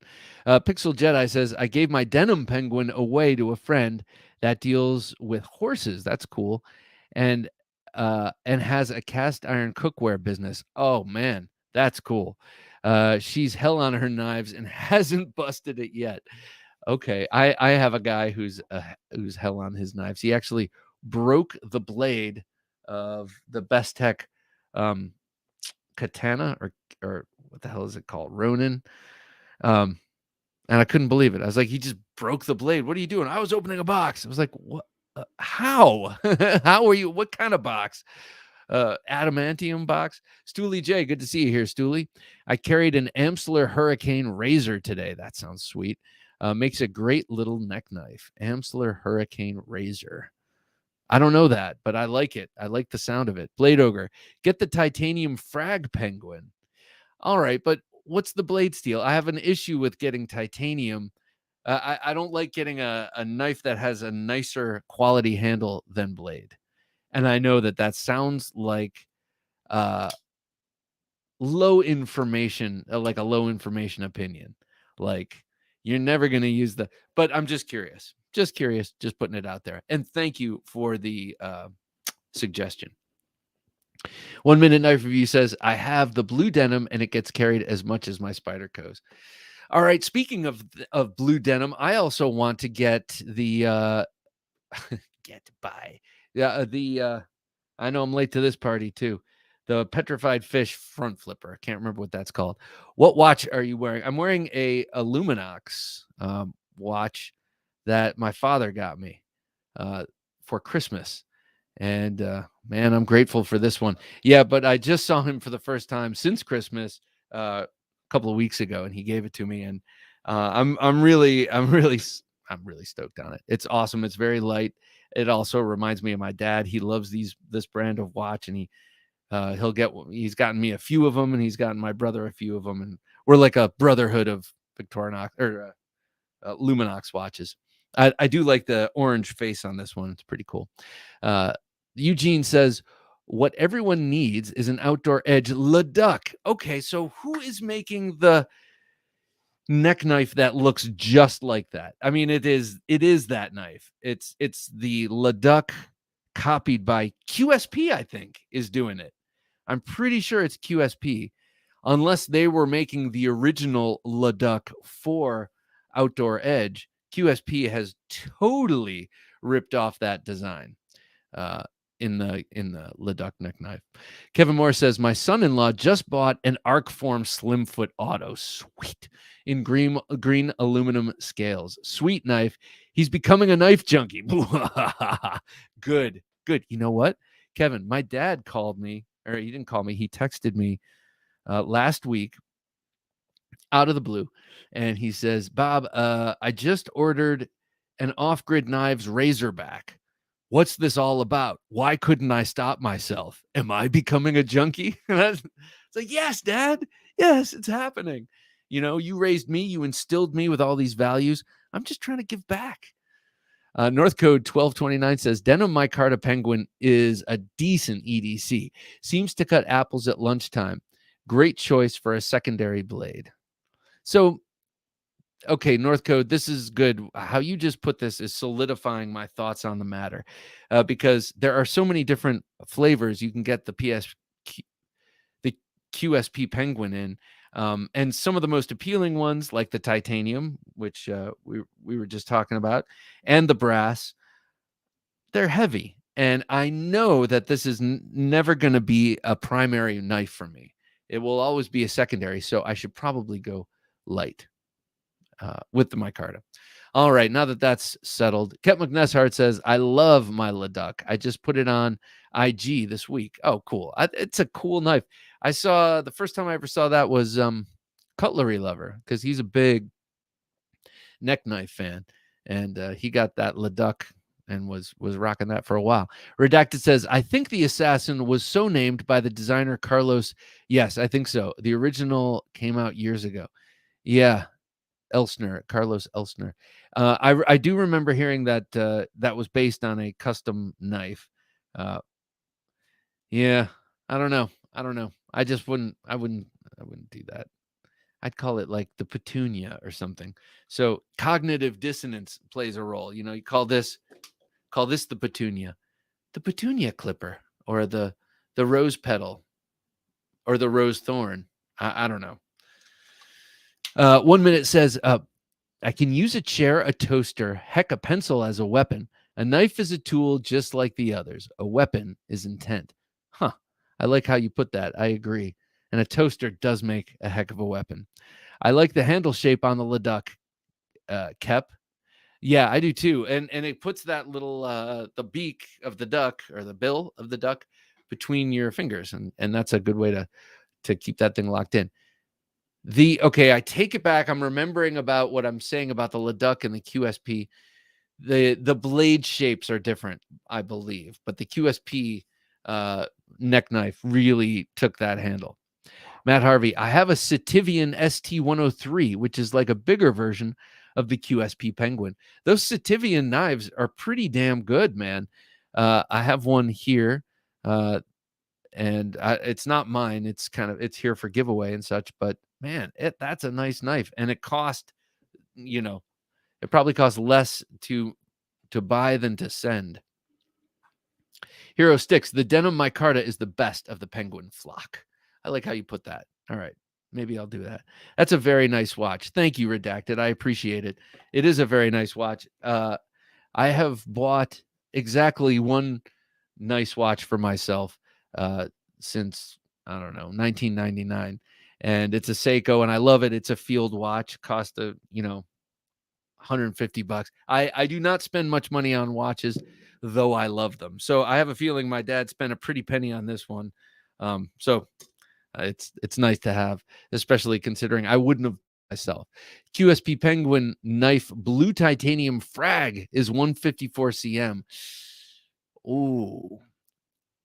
Well, that does change things, Blade Ogre, doesn't it? I mean, I love 154 cm, and I don't know anyone who does it poorly. You know how people say, "Oh, I love how they do their 154." Well, I've actually never experienced bad 154 cm that I know of. I'm sure there is out there, but Lonely Stacker 777. Wow, what a nice watch! Beats my Invicta Bolt Zeus. Those Invicta watches are pretty cool looking, man. I got to say. Rocking a Timex Expedition Scout. I have also been eyeing up. Timex has some really nice watches they've got coming out, and they're not these $40 watch stand watches. Unfortunately, because I've been on Instagram, I'll see a Timex watch. I'm like, damn, that looks nice. Oh, and some of them are made and have Swiss movement, and so I'll follow to their webpage, and it's like, oh, $400. Oh, okay. All right, clearly not the Timex for me. Knives Fast. In my opinion, the tie frame lock is far better than any of the liner lock versions. Really? Okay. So that's the one with the 154 then, I'm assuming.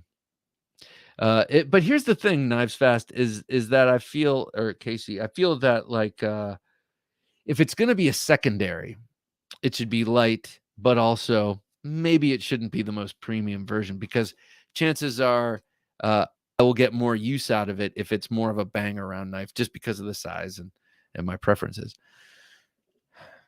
Thank you. And I will send you a check for that session. Eugene says the best part of the Leduc is the name. I like that.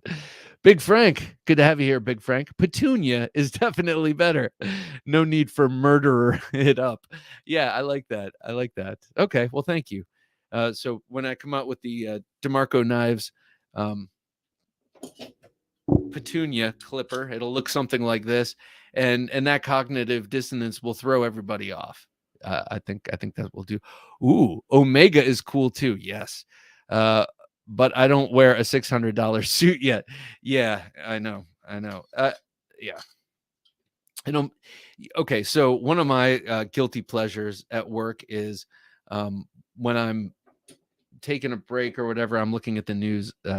They've all nailed me, and so they'll send me watch websites. Follow this watch and check out the website. And so I'll go to the website, and these watches, geez, man, I cannot believe how expensive watches are. I mean, oh my God, I love these Panerai watches, the Italian square big watches, the kind of thing Sylvester Stallone wears. They're gorgeous watches, and I click through, and I'm like, $10,000, really? And then that's chump change in the world of watches. I dare not approach, because I don't know what could happen, man. What if I really fell in love with an Omega Seamaster or whatever it's called? The way I fell in love with any one of these knives around me. What if that same instinct, that same strength pulled me in, I'd be, and this whole family would be in deep trouble. All right, so I'm going to divert from that and talk about this next knife that I got almost a week ago. I think I got it the Friday after Thursday Night Knives. Here it is. And I was waiting for this, and you probably all have had yours for so long that you're sick of it. But I got mine, and it's the Socom Bravo by Microtech. I absolutely adore this knife. I've been carrying it for a week solid now. And Reich Knife did a beautiful job on this knife. I have never experienced an actual Socom Bravo. They stopped production of this knife out of Microtech because it is a very expensive knife to produce because of all of the detail and all of that. So you can, I believe, get them from the custom Marfione Custom still makes knives that look like this but cost a hell of a lot more. But to get a production Microtech all fancy like this, they had to go to Reich. And Reich is headed up by one of the best machinists in China for this kind of thing. And I can't remember his name now, but universally admired among his peers in China is the guy who runs Reich. And so a excellent choice to take the always and ever made in USA Microtechs and have them produced overseas. Hey, y'all, hit that like button and subscribe if you haven't already, says Kevin Moore. Hey, Kevin, I agree. Couldn't agree more. Smash that like button. And like the kids say, also hit the notification bell. It'll let you know when I upload stuff. Josh Worth, good to see you here, Josh. Good evening, Josh. Good evening to you, sir. What do you think of my new Socom Bravo? I am showing it off. This smoothness is so smooth. Nice big booty pivot on that handle. Yeah, that's a T20. That is pretty big. How thick behind the grind? Okay, so haven't measured it. I'm trying to remember what Stasa said. He has the Tanto. Now, what he said with his measurement was, and I can testify to this in its performance, it's pretty thin behind the edge. Like it's very, and I've experienced this with like pretty much all my Microtechs. Like the knives are extremely sharp, oddly, weirdly sharp for the sort of obtuse angle at which the bevels approach the edge. This one cuts really well. I wouldn't mind backing up the edge a little bit like he did and making it a little bit slicier. So that's long for I don't know. How's your detent? I missed it if you mentioned it. Okay. Detent is light. It is very light.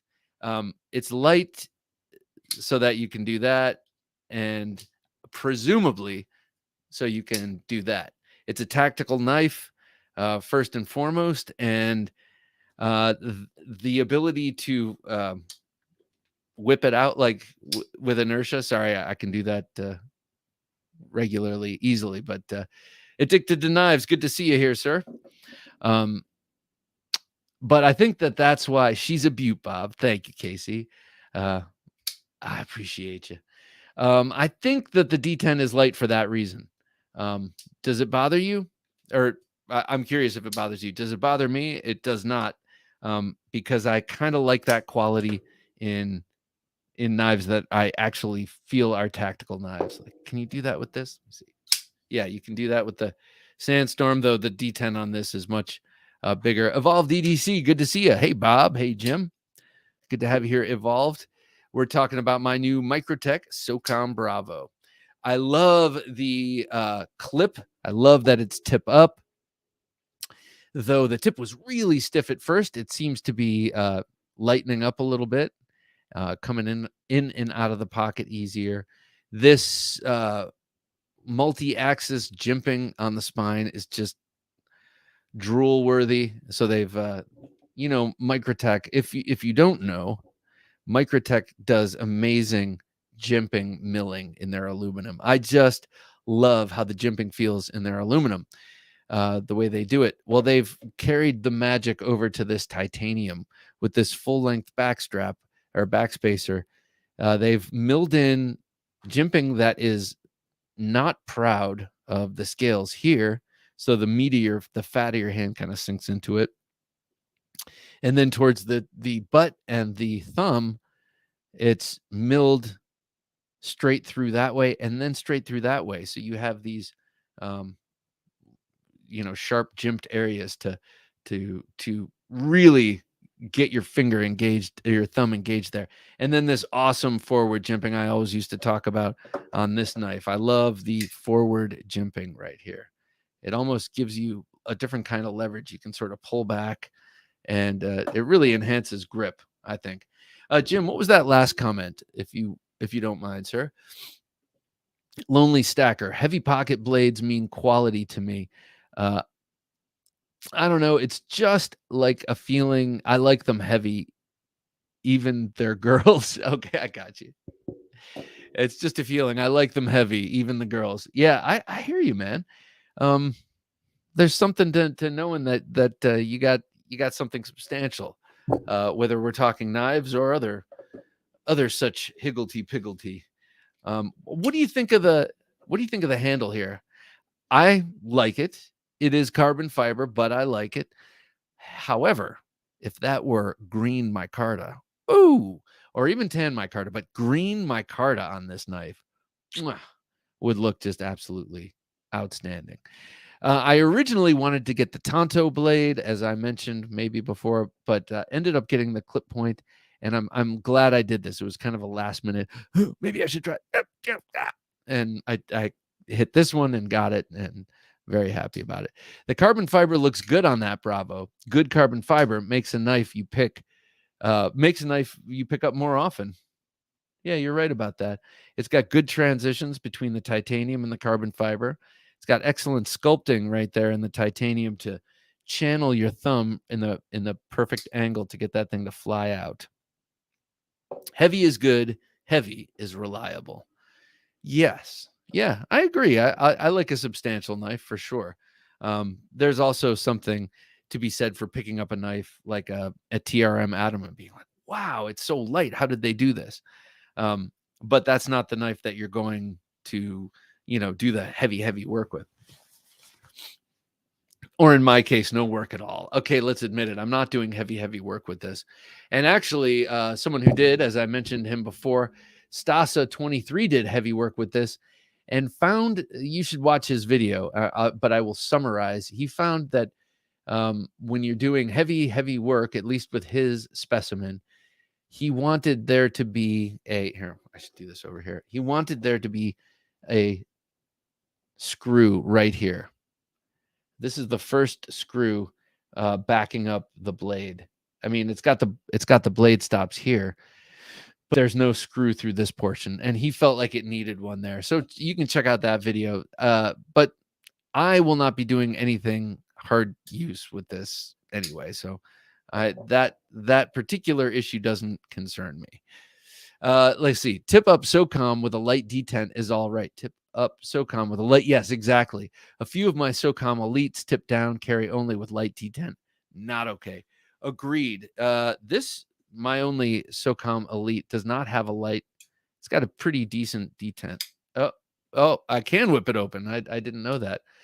But I agree. If it's got a light detent, you want it tip up so that if by chance it happens to get jostled open in your pocket, it's right up against the seam and the blade isn't going to present. If it's like this and it gets jostled open and then you sit down and it veers in towards, could be bad.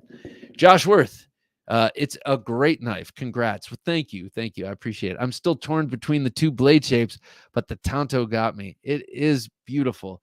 And I was like, the very last minute, I'm like, I already have a Socom and Tonto. Let me get the clip point. Yeah, it's a beaut. I like big knives, and I cannot lie. It is true. I do indeed. Watch Stasa, but also watch the Microtech torture test video. Ooh, yeah, that sounds good. I think I know who you're talking about, and they do awesome. That guy does awesome torture tests. Lonely Stacker, thank you. Just placing the tip. You have great conversation. Well, thank you, man.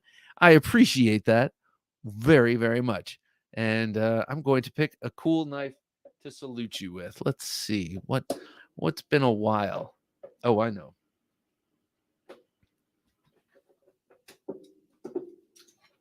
Thank you for that tip, Lonely Stacker.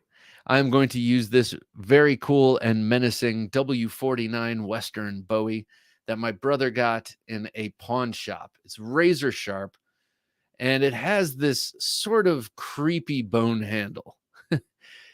Not sure what kind of bone that is. I say creepy because, I don't know, it's a little creepy. They also bent down this quillion, which is next to impossible, to give them a better grip. And then they did something really bad, and then they had to pawn this knife, and I became the beneficiary. I love this. This is like quintessential badass Bowie blade.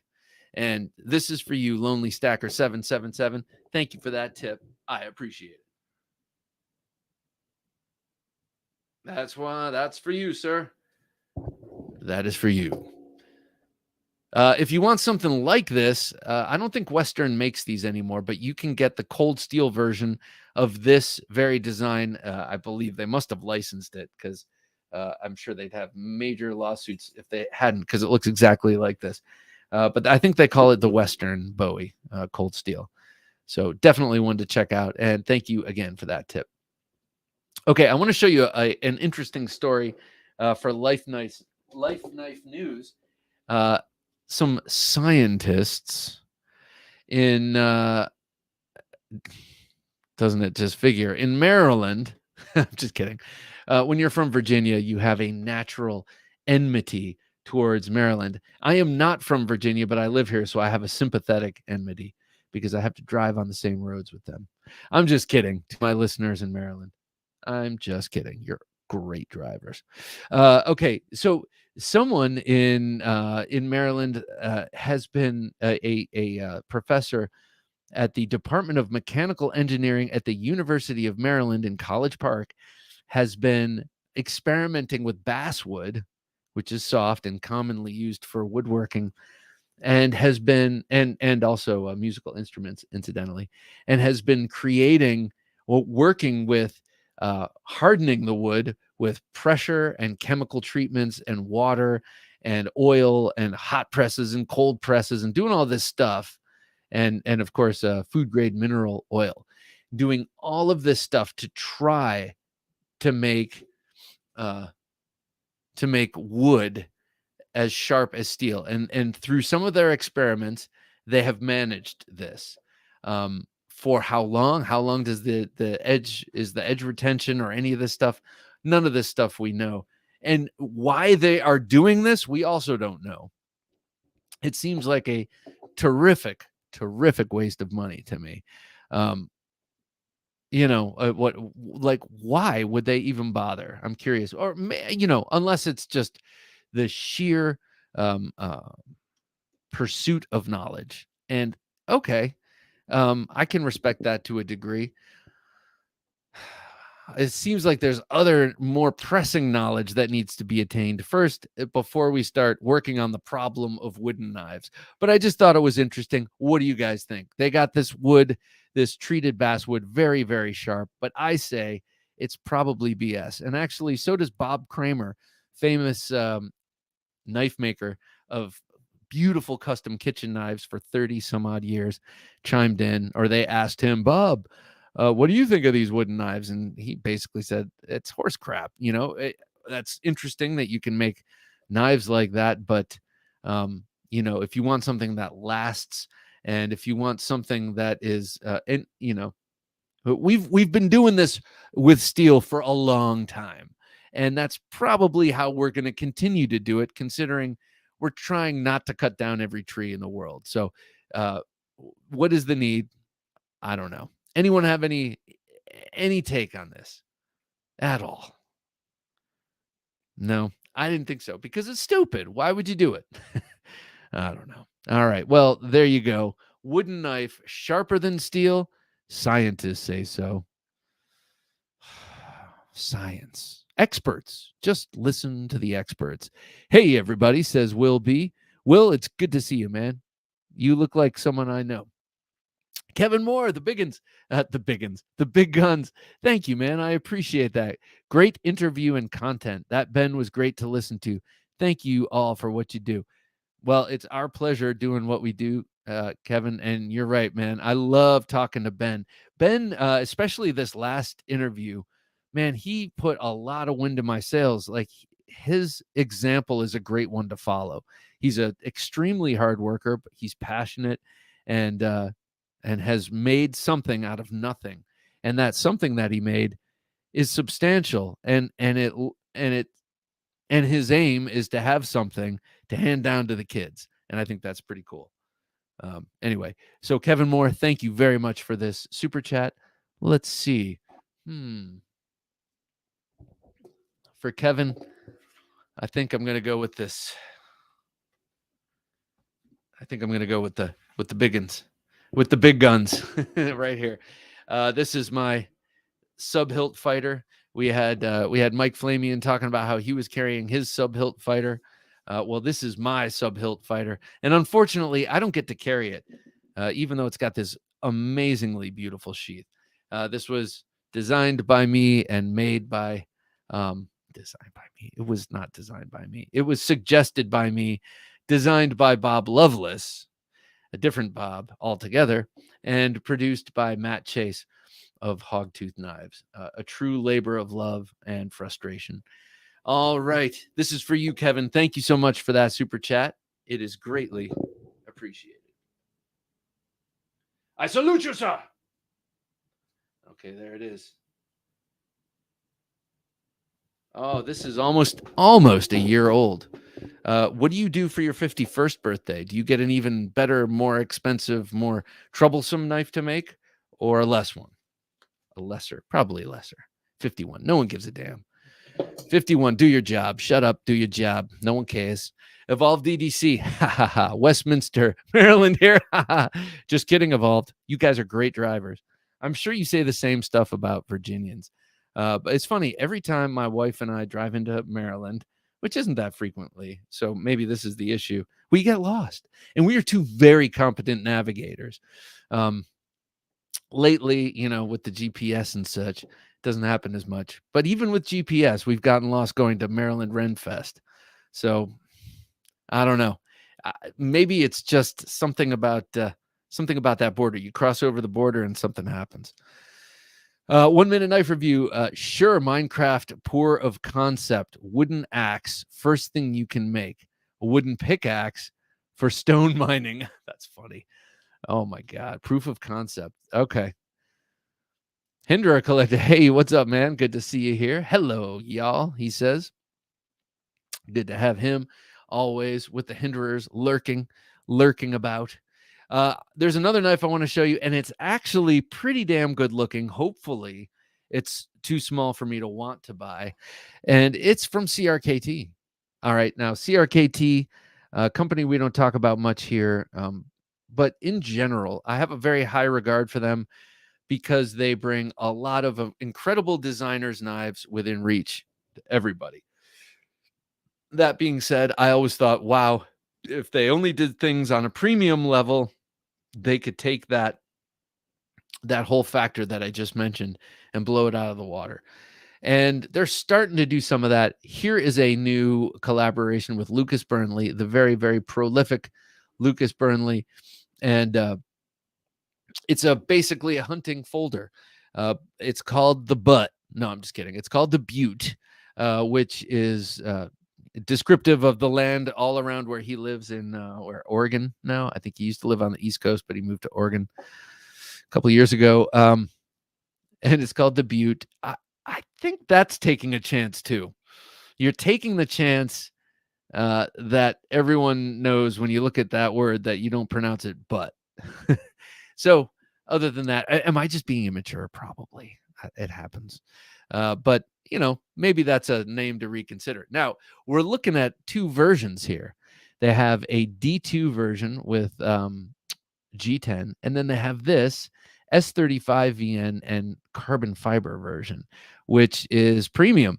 And if you look at that clip, look, that looks like a Todd Begg clip with the spherical interface there. It's like a little ceramic ball. on a clip there. This is the first Lucas Burnley CRKT knife with that deadbolt lock. Admittedly, I have never manipulated the deadbolt lock. I guess at Blade Show this year I'll go by CRKT, and this year I will go to more. I didn't go to like any of the big names like Spyderco table or CRKT or any of them. I went to the Wii table to check out the Terzawola, the Tamaishi.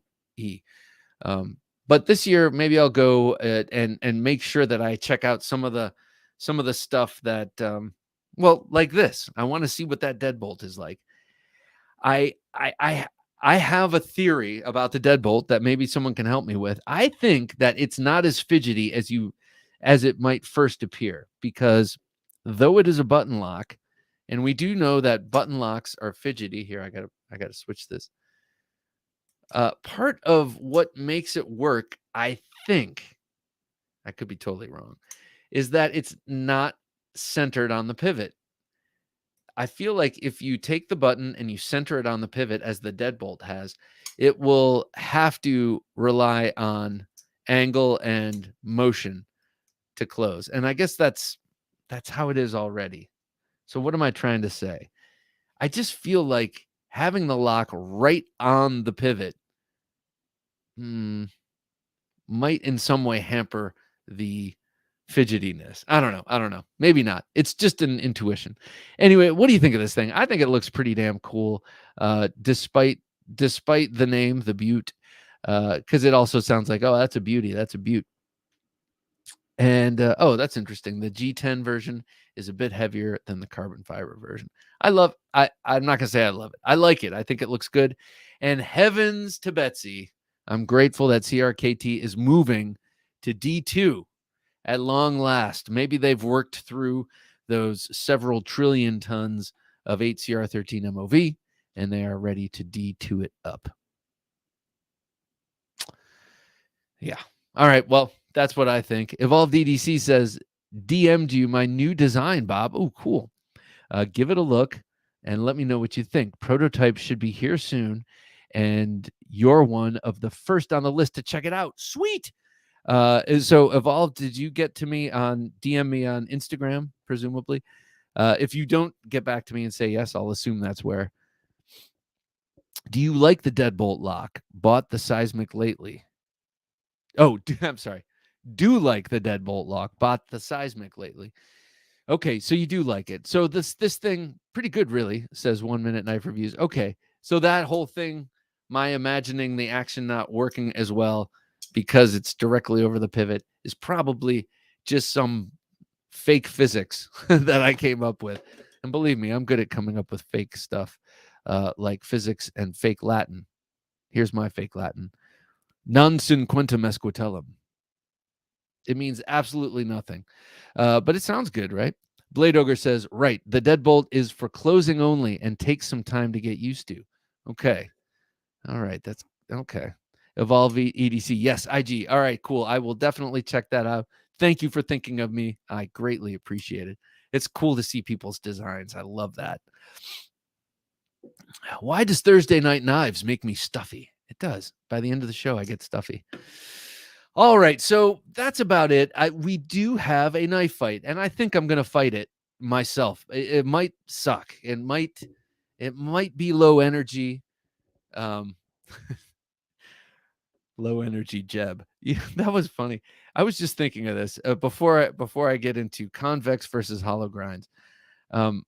My daughter's dealing with some little assholes at school, and I said, you should start doing what Donald Trump did. You know, say what you might about Donald Trump, but he's a smart communicator, and his whole thing with giving everyone nicknames was hilarious. First of all, it was funny, but it stuck. And I was like, why don't you call him, I'll call him Johnny. Why don't you call Johnny low IQ Johnny? Because he's a dumbass. And why don't you call Cindy persnickety Cindy? Because she's persnickety. And, you know, she didn't see the wisdom in it, but, you know, you keep repeating that stuff over and over, and it starts to catch on, and it sinks into people's brains. Not even sure how I got there or why I brought that up. But there's a little tidbit of wisdom for you to digest. Okay, convex versus hollow grind. Okay, first, the convex grind here. I'm going to give myself a minute.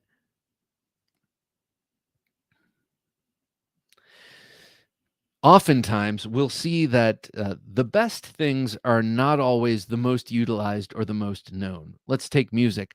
I'm not going to name names, but the best music out there is known by like 2 or 3 people, right? The best music is less common. The best watches we were talking about before, less common. The best automobiles, we could talk about this ad infinitum. The best things that are out there are less common. And I would move that the convex grind is chief among those innovations that are just less seen, because I'm going to give myself more than a minute. I just wasted a bunch of time. All right, the convex grind is a great grind because it has 2 things at once that I can't quite understand because I'm not a mathematician. And we know these days that even to understand the most simple thing ever, you need to be a certified expert or credentialed. So I am not a physicist. However, I have observed that convex grinds are both sharp and robust. I mean, like crazy sharp and yet robust. I will get to that in a minute. So that's what I like about the convex grind. That's what is superior about the convex grind. You can make you can be as slicey and thin as feather sticks off of a dried piece of wood with a convex grind, and still take that convex grind, and it will be your best at chopping, at taking that knife and chopping it into wood, because that that geometry, shoulders, gives little rounded shoulders to that edge, and just like your big brother standing behind you with his rounded shoulders protecting you, the shoulders of a convex grind protect that very sharp edge, and for that reason it is the superior grind. Hollow grinds. Hey, Sharp Thoughts, good to have you here. Michael, oh, that's creepy. Good to have you. Good evening, everyone. Well, we're just wrapping up here with this knife fight, and I'm doing it myself. Convex, which was a brilliant argument, and I'm about to launch into this next brilliant argument. 1 minute of why the hollow grind is superior. Starting now. Okay, admittedly, the convex grind has some very excellent, has some very strong qualities that that a hollow grind just might not have. The convex grind, by its very nature, puts a lot more meat behind the edge, and that extra meat does add to weight and does reduce sliciness. Despite what my handsome and esteemed colleague just said, you can make feather sticks with it, but you're going to have to change your angle radically. With a hollow grind, you are really, really getting down, and you are getting precise with your cutting and your slicing. Hollow grind, with its thin geometry behind that cutting edge and swooping up on the blade behind it, really allows you to do a couple of things: sharpen the knife and use that blade for a much longer time and still have effective cutting. And it's so thin that it allows you, like I said, precision with cutting, but also a closeness and sliciness and a shaviness that you just cannot get from a convex grind. And let's face it, most of us are EDC knife users, and in that case, it is clear that the hollow grind is superior. I don't know what you think. What do you think? Hollow grind, convex grind? I mean, theoretically, you could kind of have both. Big Frank, I hate the name, but CRKT Clever Girl with deadbolt design is a sturdy knife. Yeah, it's a corny. I mean, I assume it's named after that scene in Jurassic Park. because I guess it looks kind of like a velociraptor claw. The Swinging Axe, good to see you. Good evening, all. Spent the evening throwing the Cold Steel Axe Gang axe. That's a cool looking axe, all squared off. In the pocket today, the Shaman with my Carta scales. Love that. Green Zome Delica Warncliffe. Love the Delica Warncliffe. And the new Queen City Big Chief. All right, Queen City. Now that's a... Wait a sec. Is this a Queen City? Or is this a Queen Cutlery? This is just Queen. Okay.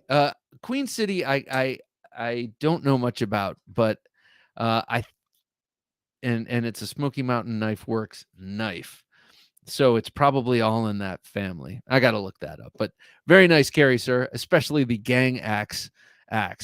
Oof, buttholes at school. Yes, no kidding, says Lonely Stacker. Best thing for that is, well, I don't know. I was popular, but just be careful and pick that epic fight and do a trick move. That'll make everyone. Oh yeah, that's the irony here is her bullies are, a stiff breeze could take care of them.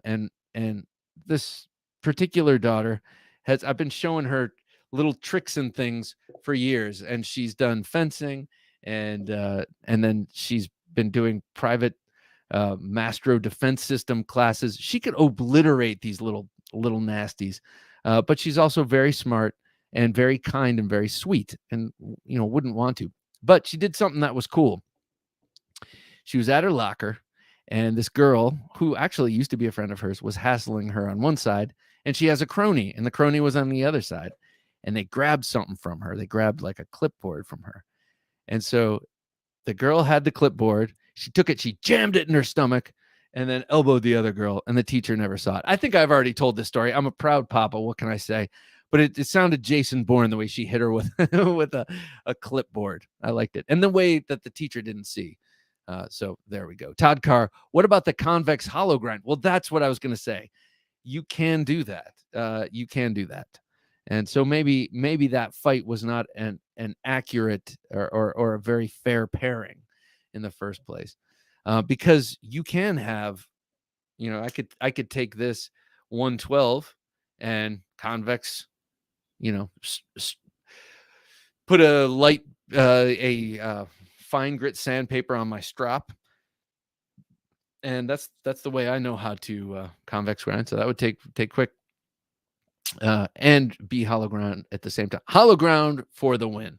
Thank you, Sharp Thoughts, from saving me from myself. I couldn't finish that sentence I embarked on.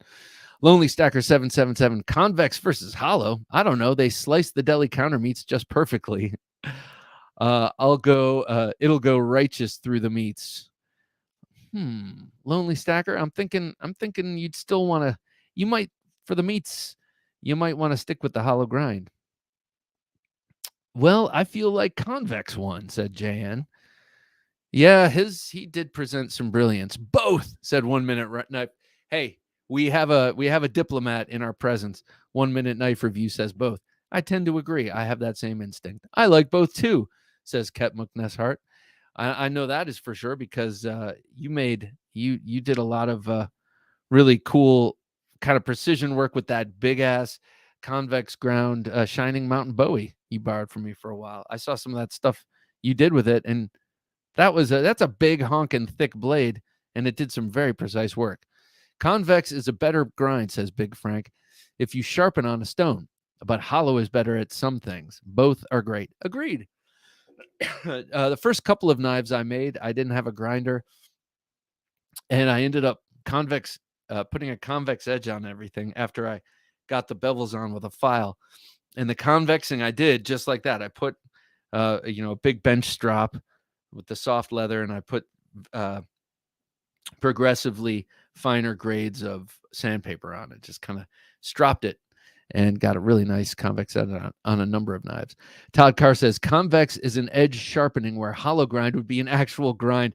Yes, that would be better to say full flatter saber. Yes, Todd Carr. Yes, I know. No, I know. I realized that as I was arguing. I was like, well, they don't. It's not like the edge, which is what we're talking about, is hollow ground. So yes, I see the flaw. The fallacy in the lineup or not the lineup, but the matchup itself. JN, but that's just from listening. I don't have a convex dog in this fight.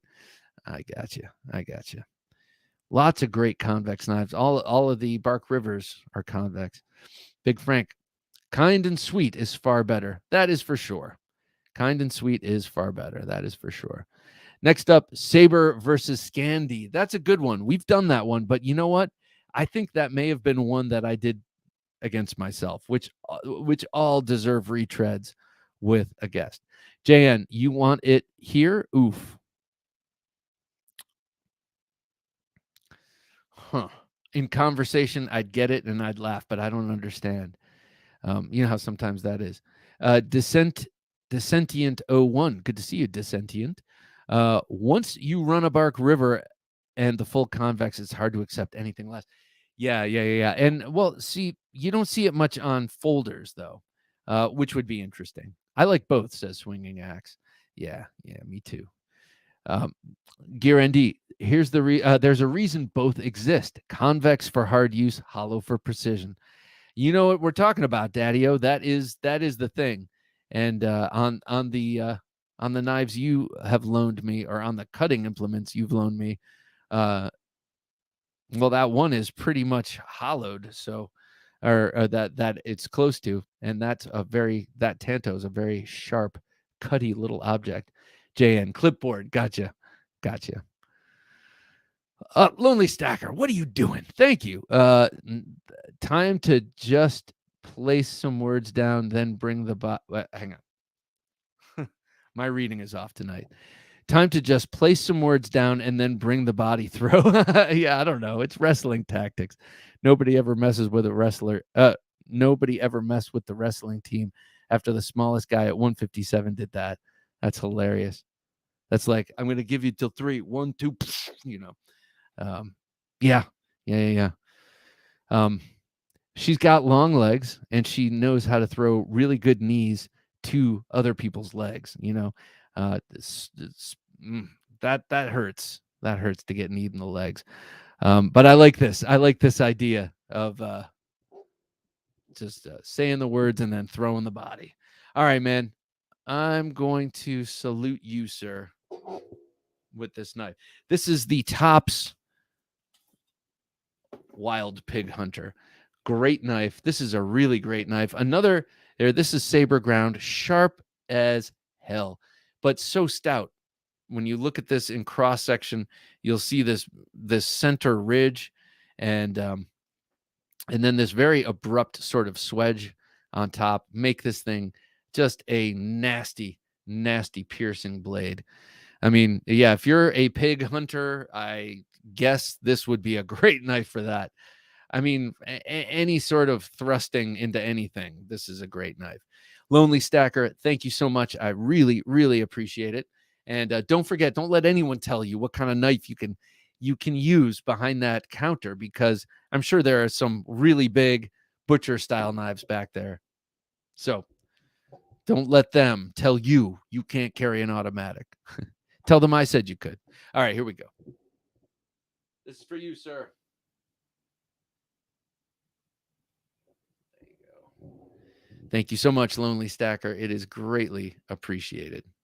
This beautifully USA-made Tops knives, Wild Pig Hunter based actually on a Russian military knife, goes to you, sir. Thank you. Greatly appreciated. 1 minute knife review. Curved Tanto versus American Tanto. That is a good one. Actually, I'm going to write that down, and we will get that in one of these coming weeks. We'll call it Japanese versus American Tanto. And we may have done that before, but it's not like it doesn't deserve. It's an important topic. It can always use a little tweaking. But if you're asking me, I say American Tanto. I do love the secondary point and that front edge. Kevin Moore says, great evening, Bob and Jim. See you on the next one. Well, that's about me as well, Kevin. Thank you so much. And thank you, everyone else. Another awesome show. Night, everybody. Good night, Blade Ogre. Thank you for joining us. Kep McNessar, great show as usual. Night, all. Good night, Kep Mook. Have a wonderful night. And thanks, everyone. Jock, great to see you. Out the front versus out the side. That's another good one we'll do. All right. Out the front versus out the side. Indeed. Have a wonderful night over there, Jock. Buddha Flash, great to see you. Good night, Bob. Have a great weekend, or a good weekend. Thank you. You too. And take care of that barong, sir. And everybody else, thanks so much for joining us. For Jim, working his magic behind the switcher, I'm Bob DeMarco saying, until next time, don't take dull for an answer.